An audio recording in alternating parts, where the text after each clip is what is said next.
Is there a connection between social activism and satire? Well, Daithi Agus Fulcha. Hi, hello, and welcome. Jon O'Sullivan from the Irish Pagan School. And the answer, not hard to say, yes, absolutely.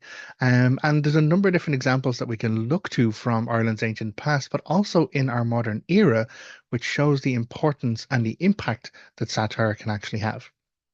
So the first thing really to talk about is what is satire? Satire is a form of, be it poetic expression, prose, or declarative art, theater, any form of creativity which uses the language or the medium of its sharing to punch up against abuses or to hold power to account or to speak for those who otherwise wouldn't be heard. So satire from an ancient Irish context was so serious that it was legally recognized within Ireland's ancient Brehon laws. So much so that someone who had a legal satire placed against him, now there's conditions as to what made a satire legal and illegal, and I will touch on that. But someone who had a legal satire placed against them could be stripped of their role and their status within Irish society. So it wasn't just takedown comedy. It wasn't just, you know, pulling the lark or undermining people. It was very, very serious in our ancient times and should really still be considered very serious. So, where are the satirists? Satirists were Ireland's bards. So, Ireland's bards and poets. Now, it was said that bards and poets kind of had two sides to their tongue, in essence. There was the honeyed word of praise poetry, and then there was the cutting, sharp, poisonous words of satire.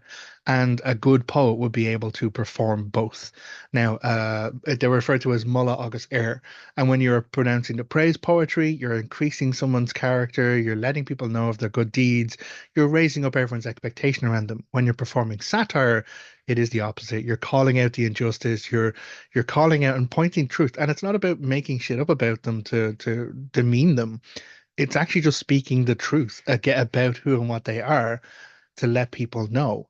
That's the truth of satire. It's pointing at the hypocrisies, it's pointing at the injustices, it's pointing at where they may say or talk a good game, but they don't actually follow up with their actions. So, um, there was a lot of power in the role of satire, and there still is a lot of power in the role in satire today. We just may not be as conscientious about it as our ancient ancestors were. So, as I mentioned, there was a lot involved with satire, legal satire. Now, someone could be threatened with a satire, which would be a notification that they had transgressed in some way, shape, or form, either against their tribe or against the bard or poet themselves or against the laws of hospitality, as we see very prominently in Ireland's mythological cycle when it comes to the king in Ireland at the time, a guy called Bress.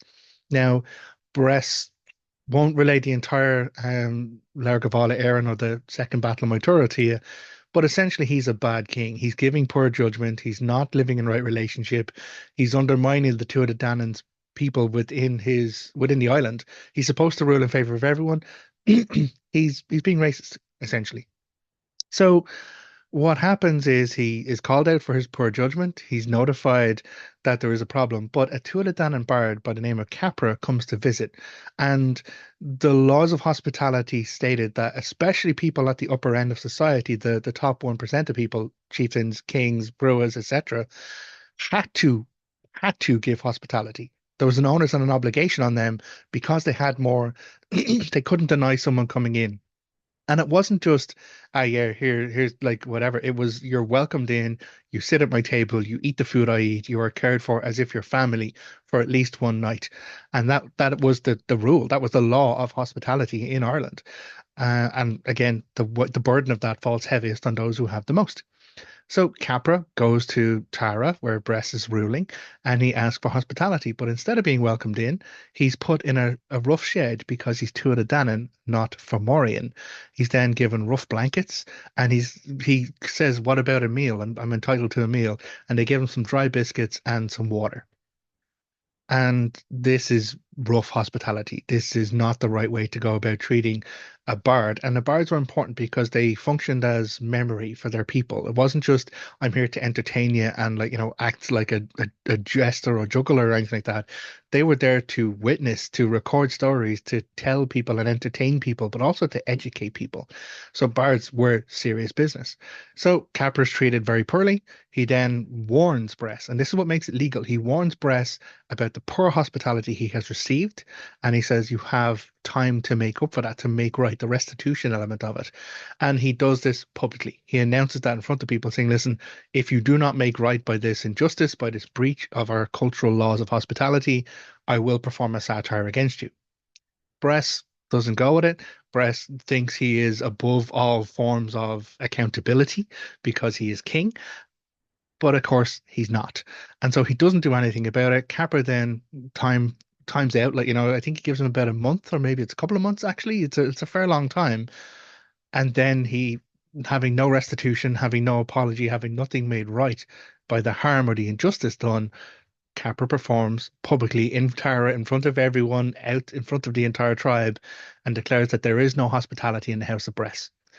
And then this is the narrative. This is the story. This is the word that is carried from Capra to all around the island because that is what it was done for. It was performed publicly. And so then everyone knew the story of how there's no hospitality in the House of Bress. And Bress, as the leader, king, and chieftain, is supposed to honor hospitality above all other people because he has more than other people. He doesn't. So this, in essence, is the end of of Bress's kingship because of a satire placed against him. It leads to Bress being deposed. It leads to him fleeing out of Ireland. He then goes to the Fomorians and it kicks off a whole invasion, Second Battle of Moytura. But all of that is because he performed poorly, didn't give hospitality, and a satire held him to account. Now, that's the power of satire in ancient Ireland. That's the power of that toppling kings was what was available because it wasn't just down to, oh, I called him out, I slated him, and I told him he was shit at his job. It was a public denouncement of someone not keeping in line with the cultural values, the moral values, the social justice expectations of a role that they were there to fulfill. A king or a chieftain wasn't there for their own aggrandizement, they were there to serve the tribe that they ruled over. And so by him not keeping in right relationship, not keeping in those agreements, he violated the justice of the society in which he lived. And so the social justice called for him to be removed. So where does that leave us with this connection now? Is there any more modern examples that we can look to for this impact of satire and its connection with social justice? Absolutely, yes. And you don't have to go far outside of Ireland. It does exist outside of Ireland, but I have some examples speaking from our own people here. Poets, Samuel Beckett, James Joyce, very much known to use their poetry to hold people to account, to hold the power structures to account. But it doesn't even have to be the prose and poetry elements of that. There are even more modern aspects that one can look to, and one that, I talk about quite a bit, and my partner Laura has done in Seed Talks recently, is pointing out something as famous as Dermot Morgan, who created the hugely satirical, amazing TV program known as Father Ted. So Father Ted was a program about Irish priests and the hypocrisy involved in the Irish Catholic Church. And so it's a comedy program that was never going to be aired in Ireland. It was banned in Ireland initially, and they couldn't get funding to do it. And so they went to Channel 4, an English channel, to get funding to produce Father Ted, which they did. And until that time, like when I was growing up in the 80s in Dublin, Catholic Church was not to be fucked with. It was still very, very dominant, very, very controlling on the culture of our people, despite the fact that there was already information coming to light about the abuses of the Christian Brothers, for example, beating on children, or, what later came out was bishops who had multiple families. And what even got worse was then the stories of the pedophilia that had happened, which was covered up by the Catholic Church, and then also the disposing of children in the Magdalene laundries and the Tuam mother and baby home. So there are many, many horrors as yet to come out from the Catholic Church. But long before all of that, we still had an Irish artist, Dermot Morgan, creating this satire, creating this, taking fun, pointing fun at the hypocrisies, calling out the abuses of power that were happening to the Irish people based on this organization which proposed itself to be spiritually enlightened and spiritually guided. So is there other examples? Yeah. You can go as far as Blindboy. Blindboy, who's one of the founding members of a group called the Rubber Bandits, and they did the same thing. They used their satire to have a go at the Gardaí, for example, the Garda Síochána, which is the peacekeeping force here in Ireland. Now, again, not always keeping in the right side of justice. We have seen in recent years the Garda Síochána being called in for civil disturbances to break up riots, which weren't riots, which were just actually peaceful protests.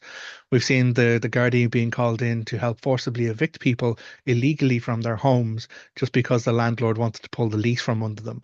So there is difficulties within that dominant power structure, which they are working to resolve, from what I hear from people in the family who are in the Garda Síochána. But Blind Boy did take the mick out of the Garda Síochána and allowed for people to look at this very dominant, very powerful body in Ireland and then hold them to account, to laugh at some of the circumstances and then to say, okay, actually, this is not right. And so by removing the fear, again, Dermot Morgan being able to laugh at the Catholic Church whilst pointing out the hypocrisies removes the fear and the dominance that that organization had on our people, which allowed us to investigate, which allowed us to call out the questions and to hold them to account. Same thing with the Rubber Bandits and going through those processes and the culture, drug culture in Ireland as well, calling that out and kind of challenging the circumstances around that too. So there is a lot that's involved in satire. It is going after the things that are harmful, hurtful, domineering, or damaging to the tribe, to the community, to the collective. And it's using the power of truth, because that's what it is. It's speaking out truth, speaking out about calling out the injustices, calling out the hypocrisies, because it's not again about making shit up. It's literally just pointing at it and say, you do realize that this is bad behavior. This is not in keeping with our culture, our expectations, or right relationship when it comes to our people. So satire has always been a function of social justice, because in the absence of legal justice, shall we say? Nowadays, people can go to court, and if you have enough money, you can get off with your drug charge, you can get off with your trafficking charge, you can get off with a sexual violence charge if you have enough clout and enough money. Is that justice? Some people think it is, but that doesn't mean they're above the social justice. And that's why it's so important to speak about those truths, to call it out and to not let it disappear. And the idea of like, oh, well, you don't want to speak ill of the dead. I'm sorry, if the person who died was an absolute shit show asshole abuser, then yeah, we should still remember them as the absolute shit show asshole abuser that they were, not to gloss over or to change the narratives just because they're dead. That doesn't change anything. We need to remember, we need to be honest, and we need to be brutal and uncomfortable about things at times to say, yeah, here is the hard truth about that individual. Here is the hard truth about that system. Here is the hard truth about an organization dominating and damaging a culture and a people in Ireland. So I will round this off by saying right now in the world, there is a rise of far right fascist mentality. There's a serious amount of damage that is being done by this rise in authoritarianism. And so, satirists, it's now. It's now the time. Absolutely. Use your words, use your like poetry, use your art, use your expressions, use your songs, use whatever you have, use your voice to call out the injustices, to call out the hypocrisy, to point at the misinformation and say that is a lie. And don't be afraid about it, because you're doing a service not just to you, but to everybody. Now, I will add, some people are going to be disadvantaged when it comes to speaking truth and like speaking truth to power. I'm a cishet white guy. I'm not the target. So it's easier for me. And so the onus is on me to do more work and to call out those kind of things because I'm not the minority being targeted here. So what I will say is anyone who's not safe to do so, please look after yourself. I'm not saying that everyone has to go out and put their bodies on the lifeline, their home, their safety and security on their lifeline on the line here. What I'm saying is those who can should, because with the rise of all of this harm and the rise of all of this hate, the place of satirists is so crucial nowadays. So do what you can wherever you can. Even it's a sake of, create a pseudonym, create someone that you write under, and then, find ways. There are ways to post anonymously on the internet.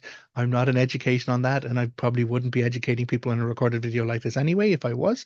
But it is about sharing those narratives, raising the voices of those satirists because they're the people who can have the impact and allow us to laugh at those in authority, allow us to laugh and undermine those who want to bully us, who want to target us, who want to put us in a state of fear. And so if we call that out, if we point and call that out and say, this is hypocrisy, this is wrong, this is an abuse, and also the fucking stadia for doing it, like, that's how we can make the changes we need to make in our world as of today. So thank you very much for being with me for this talk. Hopefully it has made sense. As I said, satire is core to social justice because when the courts can't give us justice, when people with enough money can get away with crimes and abuses, they can never escape the truth of satire. They can never escape the truth of the social justice and social awarenesses that we can bring to them and their narrative. So until next time, look after yourself. And oh yeah, don't forget a whole lot of free more resources. Check out more videos here. Go to irishpagan.school/free for over a year's worth of free content on Irish paganism, spirituality, history, mythology, and culture, and so much more. And as ever, do look after yourself and take care. Slán. Goodbye.